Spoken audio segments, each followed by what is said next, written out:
সকলকে শুভেচ্ছা জানিয়ে শুরু করছি আমাদের বাংলা ব্যাকরণের একটা নতুন পর্ব, শব্দভাণ্ডার। বাংলা শব্দভাণ্ডার। আমরা বাংলা ভাষাভাষী মানুষ যত প্রকার শব্দ প্রাত্যহিক জীবনে প্রয়োগ করি তার সমষ্টি শব্দভাণ্ডার। অর্থাৎ ভাণ্ডার থেকে শব্দ নিই আর ব্যবহার করি। এই শব্দ ভাণ্ডারে কত প্রকার শব্দ আছে সেটাই আমাদের আজকের আলোচ্য বিষয়। তবে এই আলোচনায় প্রবেশের পূর্বে আমি একটি গল্প করব। গল্পটি হলো এক বৃদ্ধা মা ও তার ছেলের গল্প। মা ও ছেলে গ্রামে থাকে, ছেলে কৃষিকাজ করে, সেই কৃষক পরিবারে গল্পটি।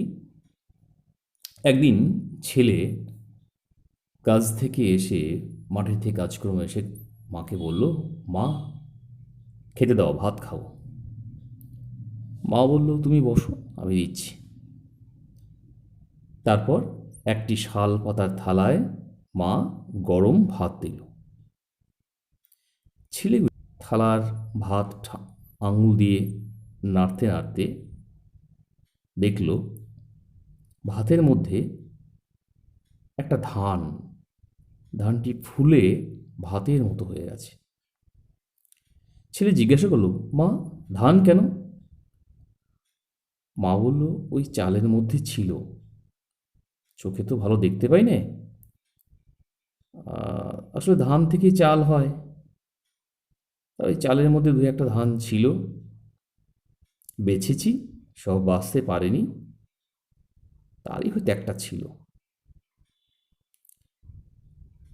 এরপর ছেলে সেই ভাত নাড়তে নাড়তে দেখল কিছু কিছু শক্ত ভাত।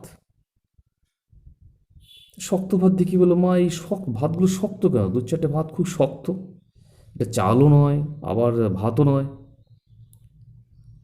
মা বলল, ওই চালগুলো জানিস তো ঢাকনায় লেগেছিল, ঢাকনায় লেগে থাকার ফলে ওগুলো জল পায়নি ঠিক মতো, তাই ওগুলো ওই শক্ত হয়ে আছে। গরম জল বা তাপ না পেয়ে ওগুলো ভাতও হয়নি, চালও রয়ে যায়নি, অচ্ছিদ্য হয়ে আছে। এরপর আবার সেই ভাতগুলি যখন নাড়ছে, মায়ের অন্য কিছু দিতে দেরি হচ্ছে, ততক্ষণ সে ভাতটা জুড়োনোর জন্য নেড়ে চেয়ে দেখছে, খাবে, একটা দুটো মুখেও দিচ্ছে। এরপর ভাতের মধ্যে একটা গম পেল, সেই গমটাও ফুলে ভাতের মতো হয়ে গেছে।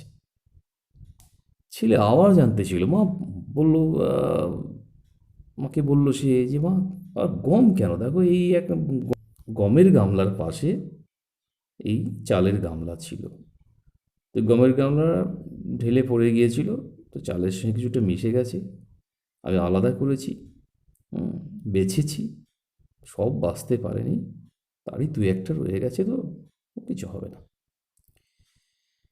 এবার ছেলে ওই ভাতের মধ্যে একটা ছোট্ট কাঠি পেল। কাঠি, পাতাগুলি অনেক সময় কাঠি দিয়ে গাঁথা থাকে, সেলাই করা থাকে, পাতার মধ্যে কাঠি ঢুকিয়ে ঢুকিয়ে সে পাতাগুলো দিয়ে থালা করা হয়। মা বললো, ওটা থালাতেই ছিল, থালাগুলি সরু কাঠি দিয়ে তৈরি হয়, তো ওই থালাগুলি ছিল, খেয়াল করিনি, আর ভাত ঢালার আগে ও থালাতেই কাঠিটা ছিল, আগের থেকেই ছিল। ছেলে সব মেনে এলো। এবার মা একটা গরম ভাজা নিয়ে এলো। ছেলে খেয়ে বলো, বাহ দারুণ হয়েছে তোমার, এই ভাজাটা কি আছে বলো তো? বলছে, ওটা একটা পকোড়া, আমি ফুলকপি আর বেসন দিয়ে করেছি। এই হলো আমার গল্প। এবার আসি আমার শব্দভাণ্ডারে। আমাদের বাংলা ভাষায় জন্ম যে ভাষা থেকে মনে করা হয় সেটি সংস্কৃত। যদিও বলা হয় সংস্কৃত কথ্য রূপ থেকে বাংলা ভাষার জন্ম, তবুও আমরা আপামর বাঙালি এটা অন্তত মেনে নিই যে সংস্কৃত ভাষা থেকেই বাংলা ভাষার জন্ম। তাহলে এই বাংলা ভাষার মধ্যে, বাংলা ভাষার শব্দের মধ্যে কিছু সংস্কৃত শব্দ থাকাটাই স্বাভাবিক। তাহলে এই যে সংস্কৃত শব্দ যেগুলো হুবহু বাংলা ভাষায় প্রবেশ করেছে অবিকৃতভাবে, সেগুলি এখানে তৎসম শব্দ নামে পরিচিত। যেমন চন্দ্র, সূর্য, গ্রহ, নক্ষত্র, পিতা, মাতা। তাহলে আমার গল্পে যে ধান ছিল, যেটা সরাসরি ভাতের মধ্যে মায়ের ভাতের থালায় চলে এসেছিল, সরাসরি ধান থেকে ভাতের থালা আশ্রয় পেয়েছে,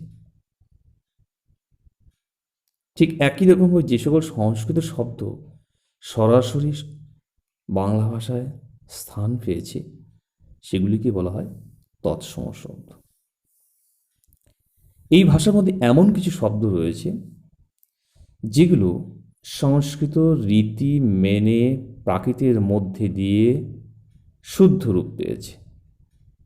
গল্পে যেমন ধান থেকে চাল, চাল থেকে জল, তাপ দিয়ে ফুটিয়ে ভাত করা হয়েছিল, তেমনি এখানে সংস্কৃত শব্দ প্রাকৃতের মধ্যে দিয়ে শুদ্ধ রূপে বাংলায় যেটা রূপ পেয়েছে সেটি হলো তদ্ভব।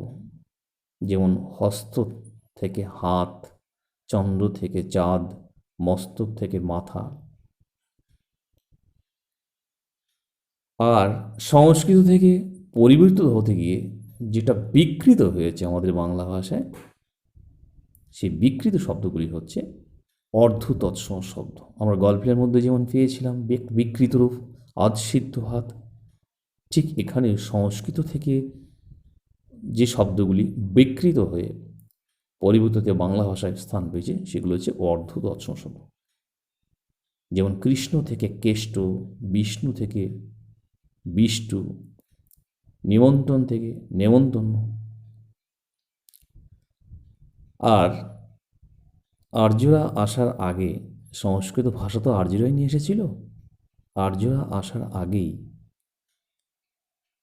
এখানে অনার্যরা ছিল। সেই অনার্যদের ভাষা থেকে যে সকল শব্দ বাংলা ভাষায় প্রবেশ করেছে, অর্থাৎ যেগুলো আগে থেকেই ছিল, গল্পে ভাতের থালায় যেমন কাঠিটা ভাত দেওয়ার আগে থেকেই ছিল, তেমনি আমাদের এই দেশে, বঙ্গদেশে আর্যরা আসার আগেই যে সকল অনার্যরা ছিল, তাদের ভাষা থেকে যে সকল শব্দ বাংলা ভাষায় পরবর্তীকালে এসেছে, সেগুলি হচ্ছে দেশি। আর ওই পাশের দেশ থেকে, প্রতিবেশী দেশ থেকে যেগুলি ভাষা এসছে, সেগুলিকে বলা হচ্ছে বিদেশি ভাষা।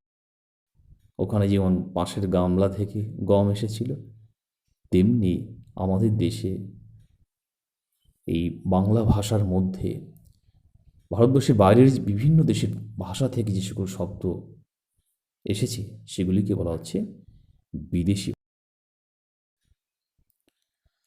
আর কিছু শব্দ আমাদের বাংলা ভাষায় এসেছে যেগুলো প্রতিবেশী দেশ থেকে, প্রতিবেশী রাজ্য থেকে, ভারতবর্ষেরই প্রতিবেশী রাজ্য থেকে, সেগুলোকেও প্রতিবেশী বলা হয়। এটাও পাশ থেকে এসেছে, এটাকে প্রতিবেশী শব্দ বলা হয়। তাহলে ভারতবর্ষের মধ্যে থেকে যে শব্দগুলি বাংলা ভাষায় এসছে সেটা প্রতিবেশী, আর ভারতবর্ষের বাইরে থেকে যেগুলি এসছে সেগুলিকে বলা হচ্ছে বিদেশি। এই দুটিকে একসঙ্গে আগন্তুক শব্দ বলা হয়। আরেকটি হচ্ছে আমাদের বাংলা শব্দভাণ্ডারের মধ্যে ওই পকোড়ার মতো একাধিক ভাষার শব্দ উপসর্গ বা প্রত্যয় যুগে যেটা গঠিত হয়েছে, সেটাকে বলা হয় নবগঠিত শব্দ বা মিশ্র শব্দ বা সংকর শব্দ। যেমন মাস্টার মশাই, হেড মিস্ত্রি, বেটাইম, হাফ ছুটি ইত্যাদি। তো এভাবেই কিন্তু আমরা আমাদের বাংলা শব্দভাণ্ডারকে খুব সহজ উপায়ে গল্পের মধ্যে দিয়ে বেঁধে ফেলতে পারি। তাহলে এবার আমরা এই যে শব্দভাণ্ডার, যে শব্দগুলো পেলাম, কি কি পেলাম? তৎসম, অর্ধতৎসম, তদ্ভব, দেশি, বিদেশি ও মিশ্র। এই শব্দগুলিকে প্রধানত তিনটি ভাগে ভাগ করা যায়। একটা হচ্ছে মৌলিক, আর একটা হচ্ছে আগন্তুক, আর একটা হচ্ছে নবগঠিত শব্দ। মৌলিক হচ্ছে যে শব্দগুলি সংস্কৃত থেকে এসছে, অর্থাৎ সংস্কৃত যার উৎস, যেমন তৎসম, অর্ধতৎসম, তদ্ভব, এই 3 ধরনের শব্দকে বলা হচ্ছে মৌলিক শব্দ। আগন্তুক শব্দ কোনগুলি? যেগুলি বাইরে থেকে এসেছে, সেই থেকে আমরা প্রতিবেশী শব্দ, বিদেশি শব্দ, এমনকি অনার্যদের থেকে যে সেই দেশিগুলোকেও আমরা আগন্তুক শব্দ বলতে পারি। আর নবগঠিত শব্দ হচ্ছে একাধিক শব্দ মিশ্রণে, একাধিক শব্দ বা শব্দের সঙ্গে বিভিন্ন উপসর্গ প্রত্যয় মিশে যে শব্দ গঠিত হচ্ছে তাকে বলা হচ্ছে নবগঠিত শব্দ। এবার এর উপর ভিত্তি করে যদি কখনো আমাদের এরকম প্রশ্ন করা হয় শব্দের উৎসগত শ্রেণীবিভাগ করো, তাহলে শব্দের উৎসগত শ্রেণীবিভাগ বললেও আমরা এই শব্দভাণ্ডারে যে বিভিন্ন শব্দগুলো পেলাম সেগুলোই। যদি কোনো শব্দের বর্গ নির্ণয় করো, সেটিও কিন্তু এই শ্রেণীবিভাগগুলোই পড়বে, অর্থাৎ শব্দের বর্গ নির্ণয়, শব্দের উৎসগত শ্রেণীবিভাগ একই। এই শব্দভাণ্ডারের যে শব্দগুলি সেগুলিকেই এভাবে ডাকা হয়। তাহলে আমরা তৎসম শব্দ বলতে কী বুঝলাম? যে সকল শব্দ সংস্কৃত ভাষা থেকে অপরিবর্তিতভাবে বাংলা ভাষায় গৃহীত হয়েছে সেগুলিকেই বলা হয় তৎসম শব্দ। যেমন চন্দ্র, সূর্য, গ্রহ, নক্ষত্র, পিতা, মাতা, পর্বত, নদী ইত্যাদি। অর্ধতৎসম যে সকল শব্দ সংস্কৃত থেকে প্রাকৃতের মাধ্যমে না এসে কিঞ্চিৎ পরিবর্তন ও বিকৃতি লাভ করেছে সেগুলোকেই বলা হয় অর্ধতৎসম শব্দ। যেমন কৃষ্ণ থেকে কেষ্ট, রাত্রি থেকে রাত্রির, মহোৎসব থেকে মোৎসব, তৃষ্ণা থেকে তেষ্টা, প্রণাম থেকে পেন্নাম। আর তদ্ভব কি? যেসব শব্দ সংস্কৃত থেকে সোজাসুজি বাংলায় আসেনি, মধ্যবর্তী পর্বে প্রাকৃতের মাধ্যমে পরিবর্তন লাভ করে বাংলা ভাষায় স্থান পেয়েছে তাদের তদ্ভব শব্দ বলে। যেমন সংস্কৃত কৃষ্ণ, প্রাকৃতে কণ্ঠ, বাংলায় কানো। সংস্কৃতে হস্ত, প্রাকৃত হত্থ, বাংলায় হাত। একইভাবে দাঁত, মা, ষোলো, আলতা, তামা, হলুদ, ভাই, বোন ইত্যাদি, এগুলি সবই তদ্ভব শব্দ। আর দেশি শব্দ সংজ্ঞা, দেশি শব্দ কাকে বলবো? যে সকল শব্দ অনার্য গোষ্ঠীর ভাষা থেকে বাংলা ভাষায় গৃহীত হয়েছে সেগুলিকেই বলা হবে দেশি শব্দ। যেমন ঢাক, ঢোল, ঝোল, উচ্ছে, ডিঙ্গি ইত্যাদি। আর বিদেশি শব্দ ভারতবর্ষের বাইরের বিভিন্ন দেশের ভাষা থেকে, বিদেশি ভাষা থেকে যে সকল শব্দ বাংলা ভাষায় প্রবেশ করেছে সেগুলিকেই বলা হবে বিদেশি শব্দ। আর সংকর শব্দ একটি ভাষার শব্দের সঙ্গে অন্য ভাষার শব্দের বা উপসর্গের বা প্রত্যয়ের যোগে যে শব্দ গঠিত হয় তাকে সংকর শব্দ বা মিশ্র শব্দ বলে। প্রতিবেশী শব্দ যেসব শব্দ ভারতবর্ষের বিভিন্ন প্রদেশের ভাষা, মূলত আর্য গোষ্ঠীর হিন্দি, তামিল, গুজরাটি, মারাঠি প্রভৃতি থেকে বাংলা ভাষায় প্রবেশ করেছে সেগুলিকে প্রতিবেশী শব্দ বলা হয়। যেমন পানি, খানা, চামচা ইত্যাদি। এই হলো সংক্ষিপ্ত আকারে বাংলার শব্দভাণ্ডারের পরিচয়।